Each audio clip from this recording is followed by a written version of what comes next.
Hey guys, back for another video today. So we're going to talk a little bit about deploying this tool. Now, this is a staff 6 feet in length, so a little taller than me. I'm about 5 foot 10 inches, so it's about 6 feet. It's about correct, right?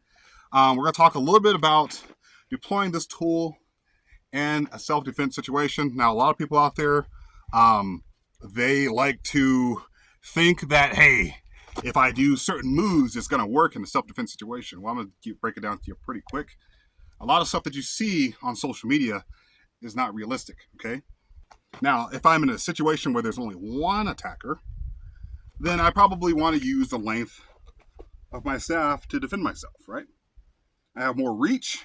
The last thing I want is for him to be, within striking distance or within stabbing distance or within distance where he can get me to the ground, right? The last thing you really want is for a fight to end up on the ground, especially you're out in the middle of nowhere and something happens where he's on top of you and he hits you with a rock, it's over, okay?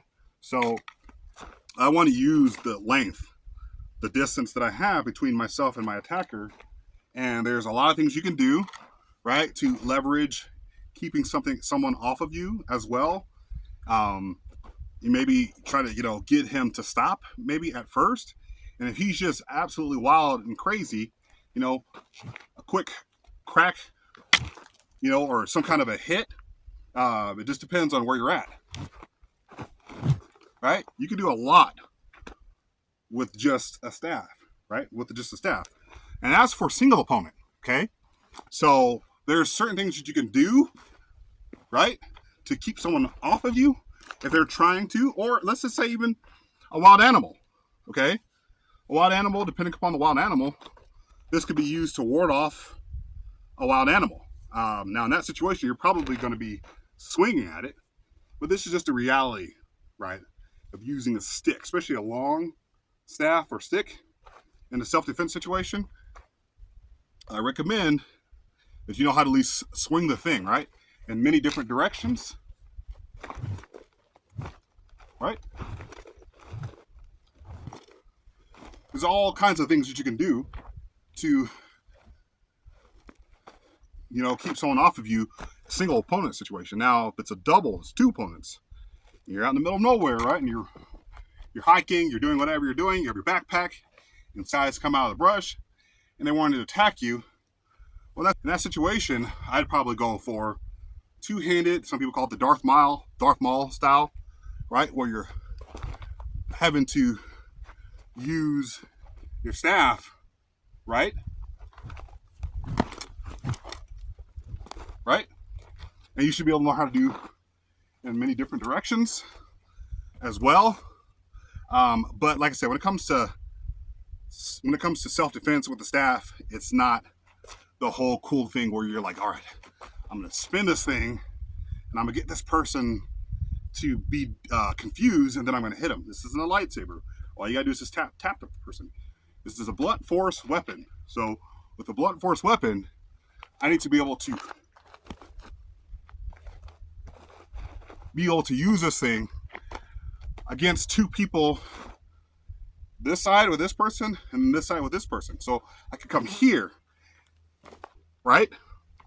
Or I can come here and then throw another, like an uppercut strike, and then come back over here.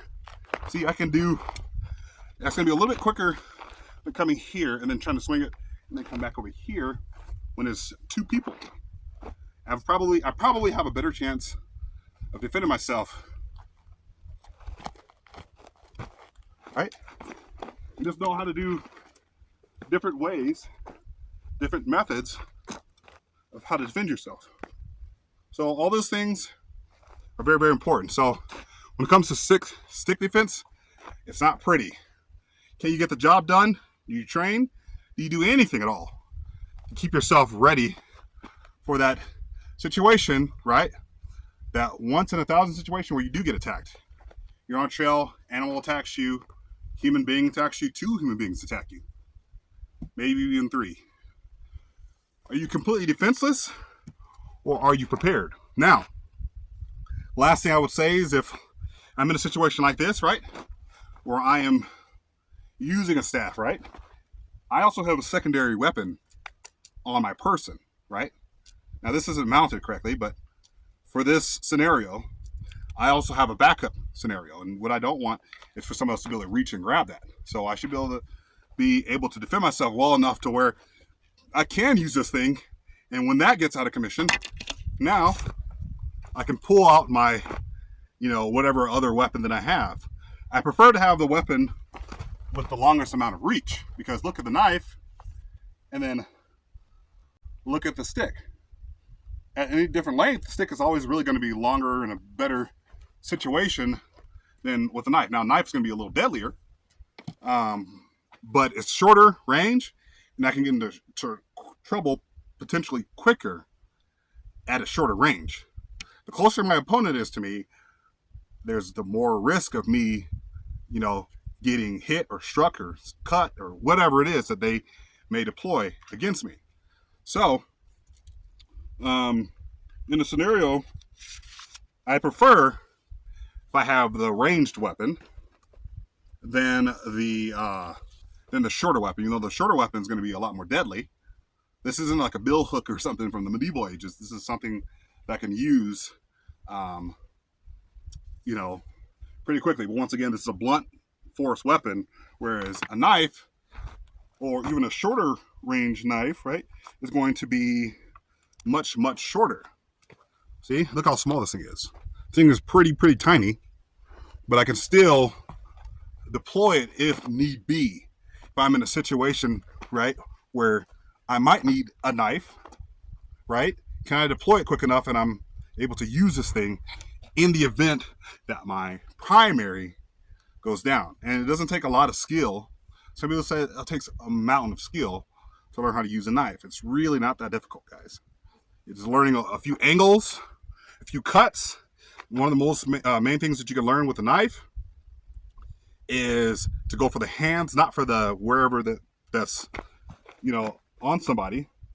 Is it better to go for the hands that he's actually using to attack me, or go for wherever else on the body? No, this is the immediate threat because it's closer to me. So if I can take that thing out of the fight with a simple mullet or a cut or catch the hand or whatever, then that's my best means to survive in a situation where, hey, this ain't a good scenario, but guess what? I have something that I can use to defend myself. Obviously primary. If I have a secondary, or I have something a little smaller that I can deploy, that would work just as well.